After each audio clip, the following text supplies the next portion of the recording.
లక్షలాది మందికి మన తెలుగు మ్యాట్రిమోనీ ద్వారా వివాహాలు జరిగాయి. తెలుగు వారి number 1 choice Telugu matrimony. Rohini కార్తెలో రోళ్లు పగిలే ఎండలుంటాయని నానుడి. కానీ ఈసారి మాత్రం పరిస్థితి అలా లేదు.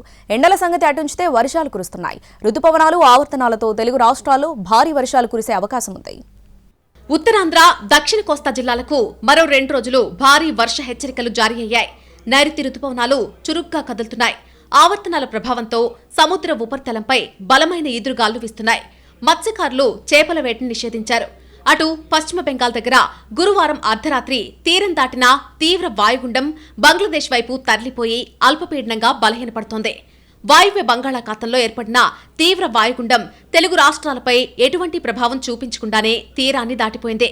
గురువారం అర్ధరాత్రి తర్వాత పశ్చిమ బెంగాల్ దగ్గర తీరాన్ని తాకి క్రమేపీ బలహీనపడుతూ బంగ్లాదేశ్ వైపు పయనిస్తోంది. మరోవైపు నైరుతి రుతుపవనాలు యాక్టివ్గా ఉండడం, ఆవర్తనాల ప్రభావంతో ఏపీలోని దక్షిణ, ఉత్తర కోస్తా జిల్లాలకు భారీ వర్ష హెచ్చరికలు జారీ అయ్యాయి. పల్నాడు, బాపట్ల, అల్లూరి సీతారామరాజు, తూర్పుగోదావరి, ప్రకాశం జిల్లాల్లో వచ్చేటువంటి 2 రోజుల్లో పలుచోట్ల భారీ వర్షాలు కురిసే ఛాన్స్ ఉంది.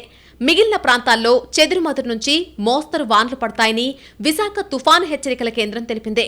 మాన్సూన్ అసోసియేటెడ్ విండ్ గ్రేడియంట్ బలంగా ఉంది. దీని ప్రభావంతో సముద్ర ఉపరితలంపై గరిష్టంగా 50 కిలోమీటర్ల వేగంతో ఈదురుగాలు వీస్తున్నాయి. దీంతో సముద్రం కల్లోలంగా మారింది. తీరం వైపు భారీ కెరటాలు విరుచుకుపడుతున్నాయి. పెద్ద ఎత్తున తీరం కోతకు గురవుతోంది. మరో 2 రోజులు మత్స్యకారులు వేటకు వెళ్లొద్దనే హెచ్చరికలు జారీ అయ్యాయి. నైరుతి రుతుపవనాల యొక్క బలం వలన రాష్ట్రంలో రాబోయే వారం రోజులు కూడా చెదురుముదురుగా వర్షాలు పడే అవకాశం ఉంది. ముఖ్యంగా ఉత్తర కోస్తా జిల్లాల్లో ఈ 2 రోజులు కొన్ని ప్రాంతాల్లో చెదురుముదురు వర్షాలు పడే అవకాశం ఉంది. మిగతా 5 రోజులు 1-2 చోట్ల పడే అవకాశం ఉంది. తరువాత దక్షిణ కోస్తాలో ఈరోజు కొన్ని ప్రాంతాల్లో, మిగిలిన 6 రోజులు 1-2 ప్రాంతాల్లో తేలికపాటి నుంచి మోస్తరు వర్షపాతం నమోదయ్యే అవకాశం.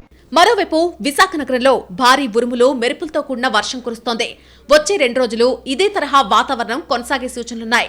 క్రమేపీ పగటి ఉష్ణోగ్రతలు తగ్గుముఖం పడతాయని వాతావరణ శాఖ చెబుతోంది.